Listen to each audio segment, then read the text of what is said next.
What's up, everyone? Welcome to the P.A.S. Report podcast. This is your host, Nick Giordano. Glad you could join me. Make sure that you follow and subscribe to the podcast so you never miss an episode. Also, visit the P.A.S. Report website, pasreport.com. I got a great guest for today. I got Kevin Smith, Loud Majority, coming on to discuss what's happening out in the political world. Kevin, thanks for coming on the program. How are you today? Great, Nick. Thanks for having me. Always a pleasure to talk to you. And I know you're really upset because you woke up this morning and you heard about the official resignation of Ronna McDaniel from the RNC. So, my condolences to you. How do you feel about Ronna going by the I wayside?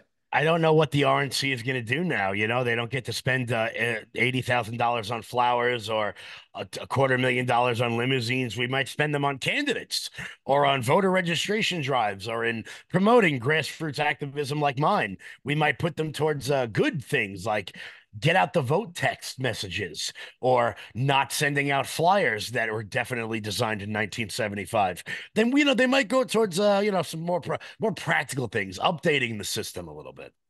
That's all great points. And as far as the RNC goes, they're a pathetic organization. They don't have a good ground game.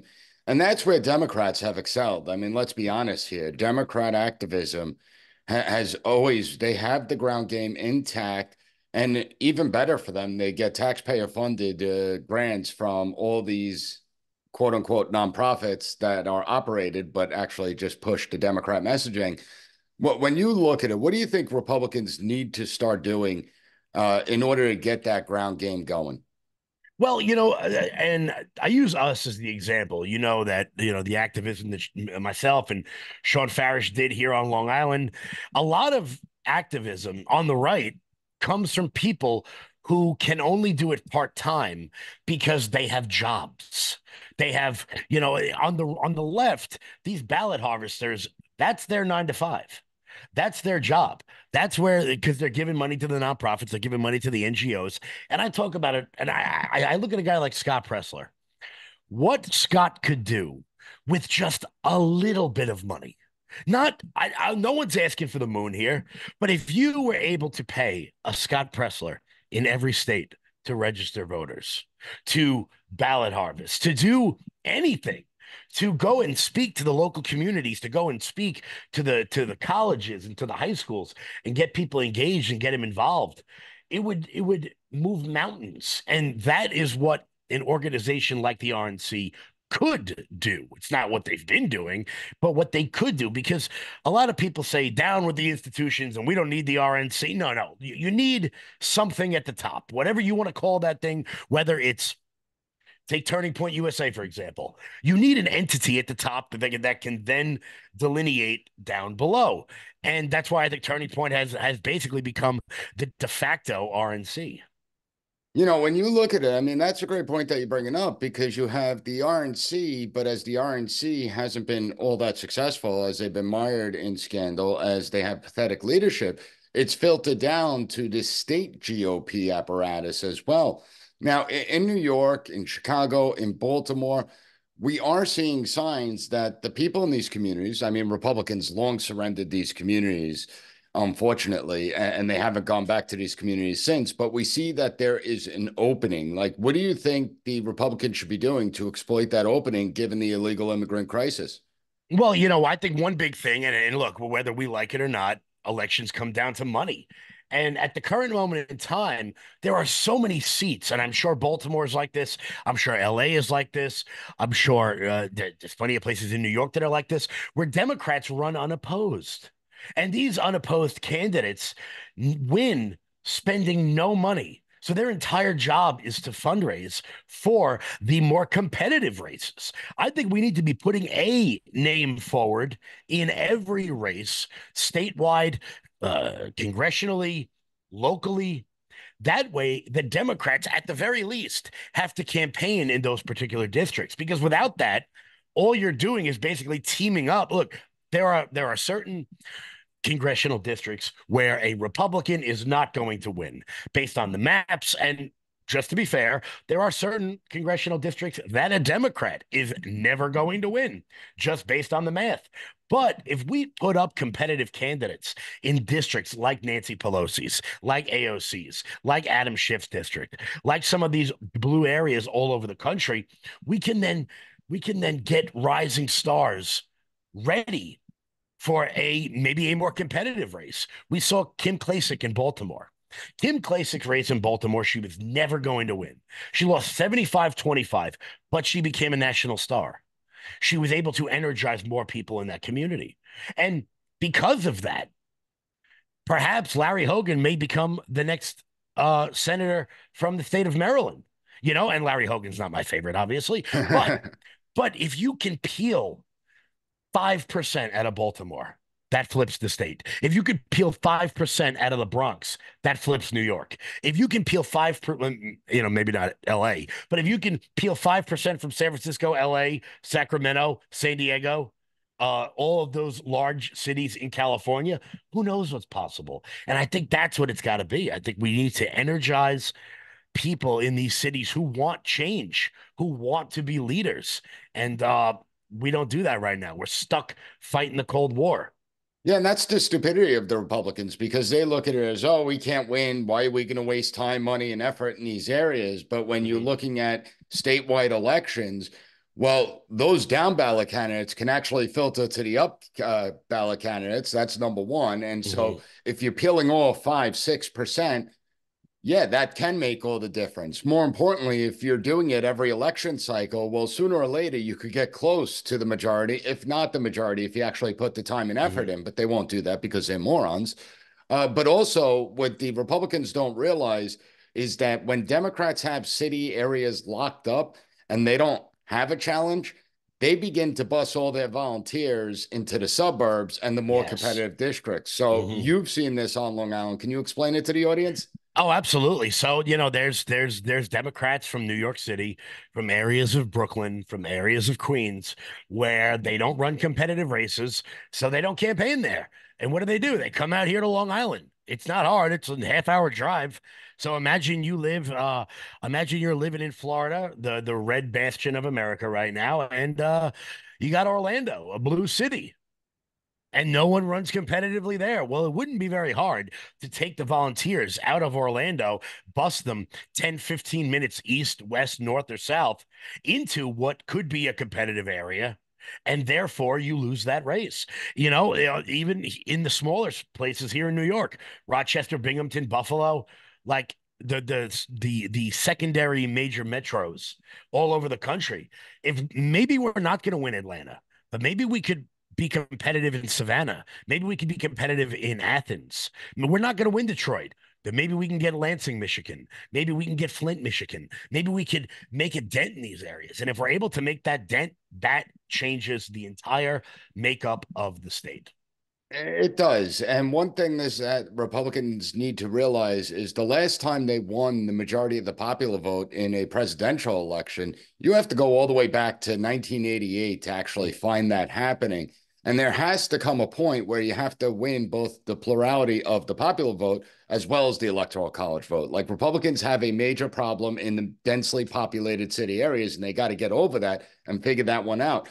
But when we're looking at this 2024 race, what do you think that Joe Biden is going to be the Democrat candidate, or do you think we're going to see a last minute swap out? I think he's going to be the candidate. I think and this goes against many of my friends and many of the ideology on the right. I think that throwing Michelle Obama's name out there sounds great, but I got to be honest with you. I think that there are enough Democrats, 1, 2, 3% of them, that would sit there and go, wait.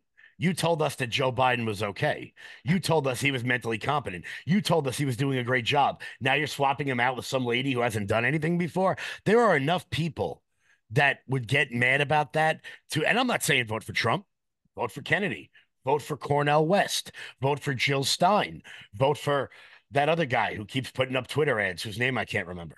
Like there are, Who's not important enough to remember? yes, there would be enough protest votes to really flip some of these seats. I mean, obviously, we don't have But any can other. any Democrat really say, well, you told us he was mentally sound? I mean, we all see what we see on the television screens. We hear what we hear. It's not like, this is breaking news that Biden suffers from either dementia or Alzheimer's or senility or a combination of the three. I mean, for any Democrat that really thinks Biden is still has all his mental faculties intact, I mean, they got to be smoking what Hunter Biden's smoking.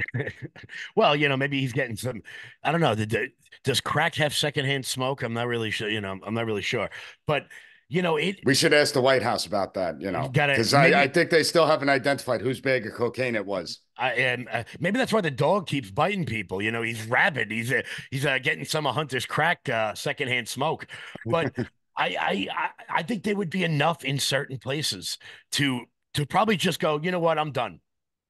You lied to me this whole time. Not the radical ones. I'm talking about the normie ones. A lot of people, if they replaced him with a Gavin Newsom, there are a lot of normies out there. The guy you run into in 7-Eleven, the average person who doesn't follow politics, who goes, "Who the hell's Gavin Newsom?" I don't know anything about this guy. Agreed. You I'm keep on hearing his name, and I'm like, no one outside of New York, D.C., or California knows him. And if you are exactly. going to swap Biden out, you have to swap him with someone that has 100% name ID. You can't have someone that's just introducing themselves to the American public Mhm. with 2 months to go before a major election. That doesn't work. And it would have to be Michelle Obama because you can't. No, it The won't. Dem. No, here's where I disagree with you. See, Michelle Obama, I don't think she wants any part of it. No, She no, no, didn't, no. I don't think she wants it either. But I think but she's the only one they could. no, there's someone else. What about there's one person that exists that has 100% name recognition, that has a nationwide campaign that's ready to go, and that could raise a ton of money. Oprah. She doesn't have the campaign. She Okay. has the name recognition. She has the money, but she doesn't have the campaign apparatus. Gretchen Whitmer. No, you got to think back to 2016, the person that believed that she was Ah. really president. Yeah, please. Are you listening? Give me Hillary Clinton, please. Oh, that would be I'm spectacular. telling you, don't be surprised if we see a 2016 rematch. If they need to swap him out late, I don't see anyone else that could do it except for her because she still has the campaign apparatus Yeah. built in. Oh yeah, the Clinton machine is certainly not dead, as we see with her former chief of staff Huma Abedin now dating Alex Soros, which I'm pretty sure is the cocktail for the end of the earth. But you little Huma, little Soros, boom.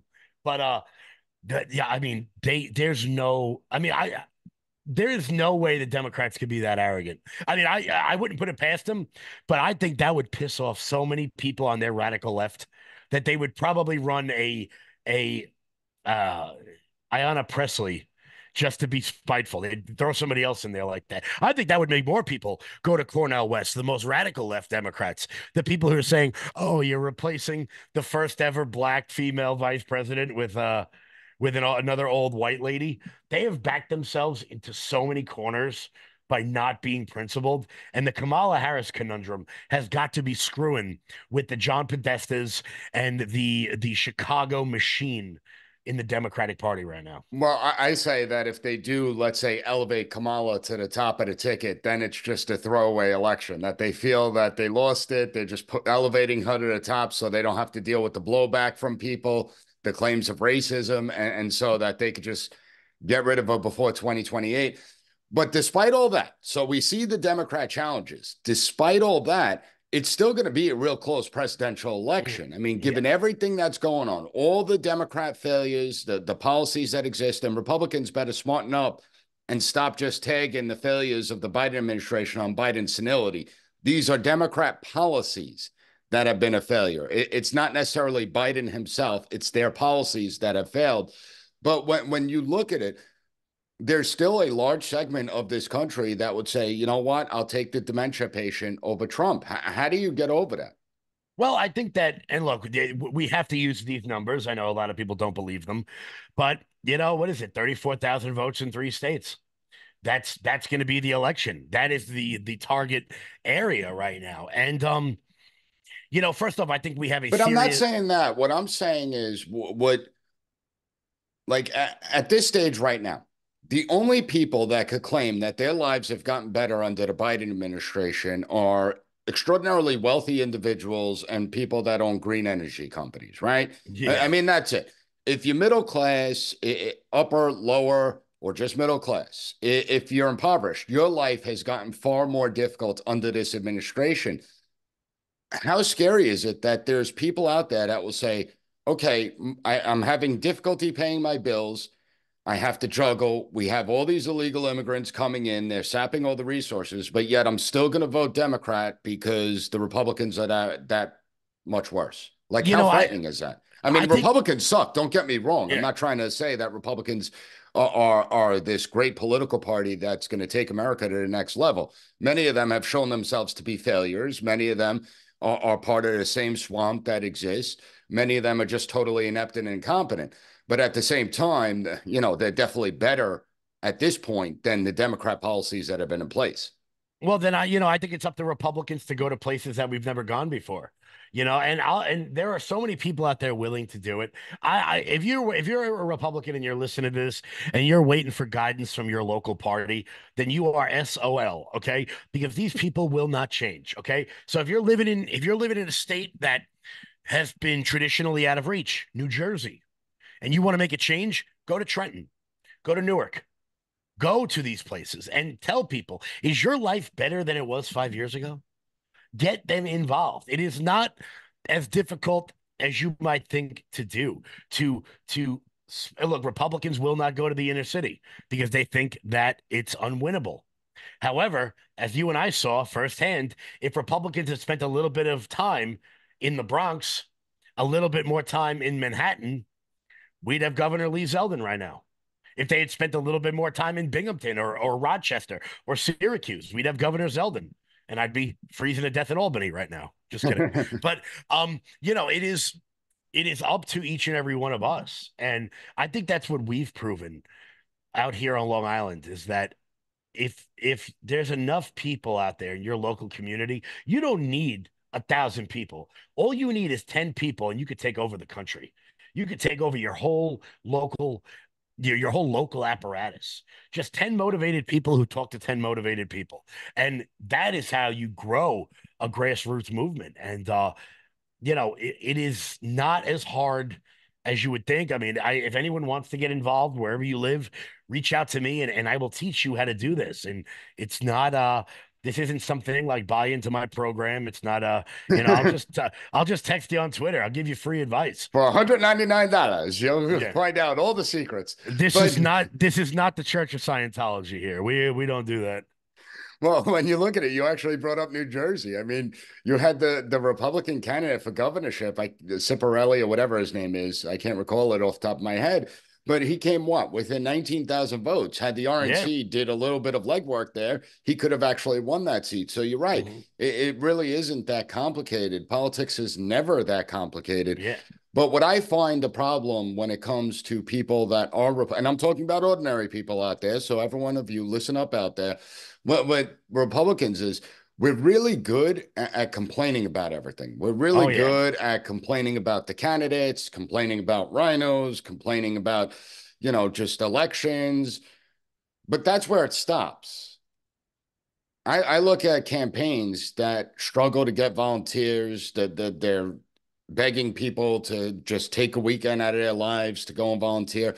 So we're good at complaining, but we're not that good at getting involved. How do you Mhm. explain that? And I understand, I know you're going to say because a lot of them have jobs. I get that part. Well, no, it's because Republican conservative for the longest time meant boring.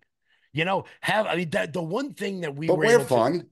we are fun, but I know you've been to some of these local party meetings. It's like going to the graveyard. Everyone there's 2,000 years old. The local parties are so arrogant that they won't reach out to young Republican organizations. They won't reach out to Turning Point USA because they want the control. So if you're a candidate and you're running, find out about your local college Republicans. Every one of them wants to get involved. Every one of them is rip roaring, gun ho. They're going to change the world because they're college kids. That's what they do. They got So you know energy. what? They got energy. So get them out there. Make it fun. Have a fundraiser at a bar that plays good music instead of your local VFW hall. Go to your local bar and say, hey, what's your slowest day? I'm going to fill this place. You let me keep the door for my fundraising. I promise you, people will show up. Wednesday night, hey, come down and grab a beer at a bar you wouldn't normally go to, and let's talk politics. If you like President Trump, come to Johnny's Pub on Main Street. It's $10 at the door, and there's your fundraising start. And you're going to fill that, and the local business is going to love you for it. And there's so many outside the box ways, but we sit there and we just go back to the tried and true, oh, well, this worked in 1988, back when people read their mail. You get mailers. If you're watching this, you get mailers in the mail. Has your vote ever been swayed by a flyer you got sent in the mail? Well, that's your local party spending 30 grand to send you something that you throw into your trash before it even makes it into the house. And it is the animals that don't evolve die. They die off. And unfortunately, well, fortunately, I think there's a lot of young people out there that are really willing to try new things and get people involved. Last week, I was in Philadelphia registering voters at a gun show. Why wasn't the Philadelphia GOP there? Why wasn't the Pennsylvania GOP there? Because why would they do that? Yeah. Like, Why do common sense? I don't know. I mean, isn't it true? Like our friend Vicky Palladino, I mean, the reason that she was successful is because she actually hosts interesting meetings. She actually yeah. brings speakers in. She fills the audience up. Whereas it's not just the party bosses that are speaking every single month at the same meeting that the five people show up to. And the only time they reach out to you is when they want money. You go to Vicky Palladino's meetings, you can just walk in and you meet your friends and you say hello and you BS, you have a beer, you talk, there's cookie and coffee in the back. It's a community event, which means that the community will hold the people in that meeting accountable for not volunteering.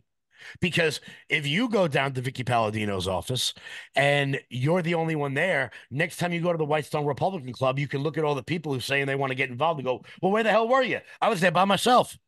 Nobody does that. The only time the local party hits you up is when they want money.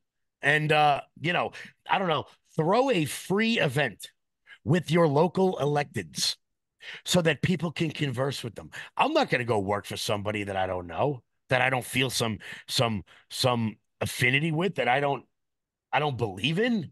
The days of people working and volunteering for people just because there's an R next to their name, those days are long gone.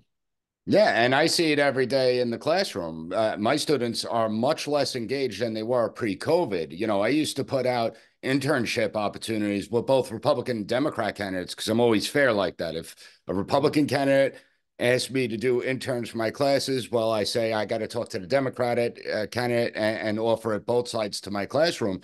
I used to be able to get dozens of volunteers, and now it's like pulling teeth trying to get people to volunteer for these campaigns, even though it Mhm. opens doors for them. So have you seen that it's much more difficult getting people out there in this day and age, particularly young people?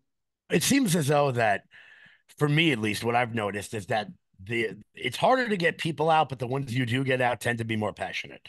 Because if you're 21 years old and you're volunteering for a congressional candidate, you're probably jacked up about it. Because let's be honest here, when I was 21 years old, man, I don't think I could have told you who the president was. I had one goal when I was 21: get from where I was to the club. That was it. That was all I cared about. So I think you're starting to see a lot more young people be passionate. And here's the thing is that if you get one, you can get 10. Because I know kids in high school that will wear loud majority gear and they get thumbs up, they're talking to it, they bring their friends to events. You make it fun. We started a couple Turning Point chapters out here on Long Island, and it is now the counterculture to be a Republican. You want to be edgy in high school, you write a paper about how Candace Owens inspires you, and you watch. People will not know what to do with themselves. There was a kid. I think they're from Whitestone. For Black History Month, they wrote a paper about Candace Owens, and their teacher said no. So I got on the old horn, spoke with the principal, and said, "I promise you, I will make you famous." Wouldn't you know it? That paper got accepted because it put a little bit of pressure on these people, and a little bit of pressure. You don't got to go all out and have 10,000 people outside of a school or outside of somebody's office.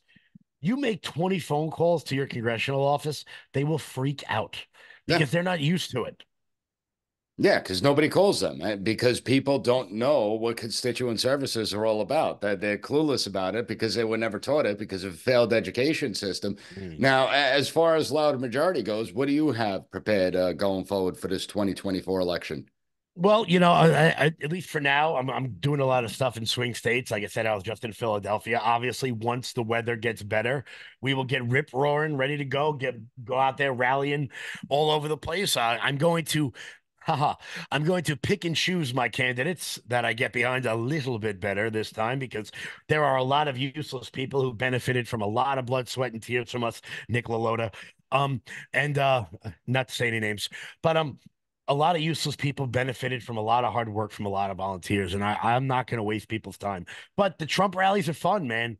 Donald Trump thinks New York is in play, and from his lips to God's ears, and we're going to do everything we possibly can to get those 27, 28 electoral votes here in New York. I know a lot of friends of mine 28. are 28. Yeah, we just lost one. Probably lose more in 2030. But, Well, I I don't want to know. get more. That's why they're, filtering in the illegal immigrants because the census includes residents. It doesn't matter, citizen, non-citizen, doesn't matter. So who knows But what the next sentence, what it'll look like. that gives me such hope though, because there, not the immigrant thing, we're losing electoral power because the 400,000 people who left the state of New York left Would have for a won Zeldin. would have won Zeldin, but when it comes presidential, we don't know if they went to Pennsylvania, we don't know if they went to Jersey, we don't know if they went to New Hampshire or Connecticut. We don't know if all the people who fled California went to Arizona, Nevada, because Pennsylvania, Arizona, Nevada, that's an election.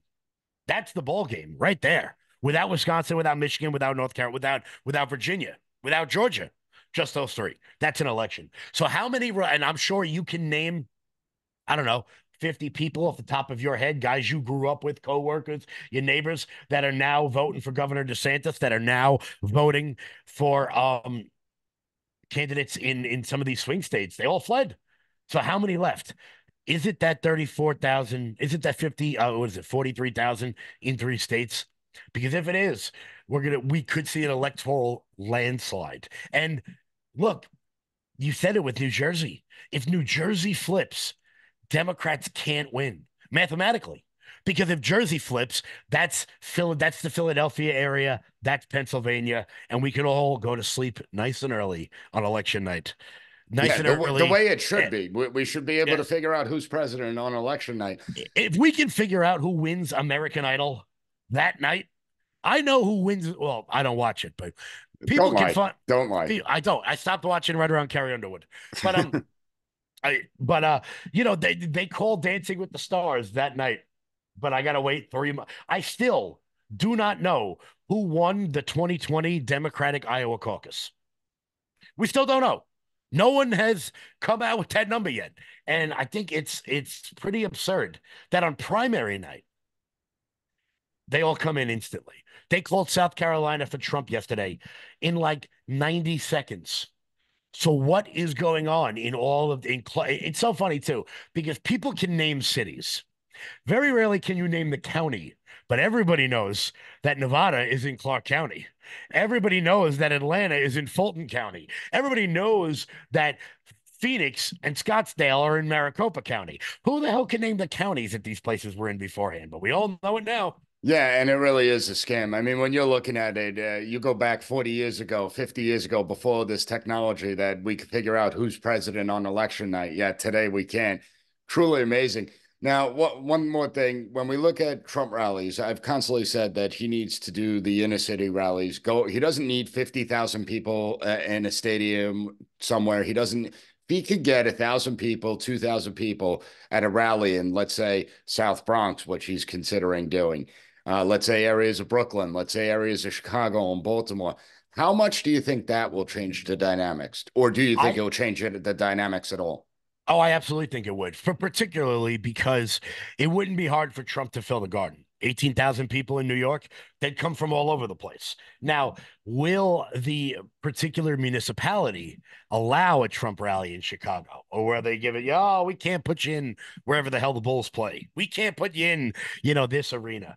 Um, I think that if Trump did a rally at Yankee Stadium in the Bronx, I think that would bring down the house. I think people would go apoplectic.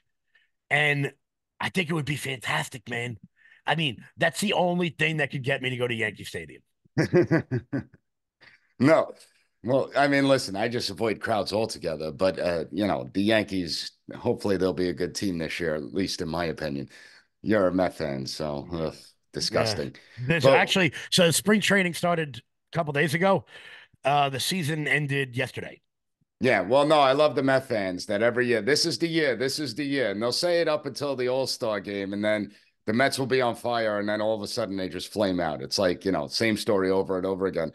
But as far as going forward, last question, what do you think the redistricting in New York is going to look like? How do you think it's going to affect Republicans? Do you think that the red wave that we saw in 2022, do you think that's going to go away in 2024? Do you think that the Republicans will be able to hold their own with the redistricting? I think that they're in trouble. I think that they're in big, big trouble. They saw what happened when the districts were in their favor. I would say that at least five Republicans in New York are probably in serious trouble. That would be Brandon Williams, Mark Molinaro, Mike Lawler, Anthony D'Esposito, and I would have said George Santos, but luckily our Republicans took care of that one for us because in their infinite wisdom, um, losing us a seat in the House. Thanks, guys. But I would say those guys are probably in trouble. Claudia Tenney, who I'm a fan of, is would be on the cusp of trouble. I think that Elise Stefanik stays. I think Andrew Garbarino stays. I think Nick LaLota stays. I think that Nick Langworthy stays in Western New York. But I would say we probably lose about 5 seats here in New York. I think five would be conservative. Maybe Lawler does okay, but I think the other ones are in trouble. Well, Republicans need to wake up and they need to get in the game, speak to you out there. So tell us, where can people find you?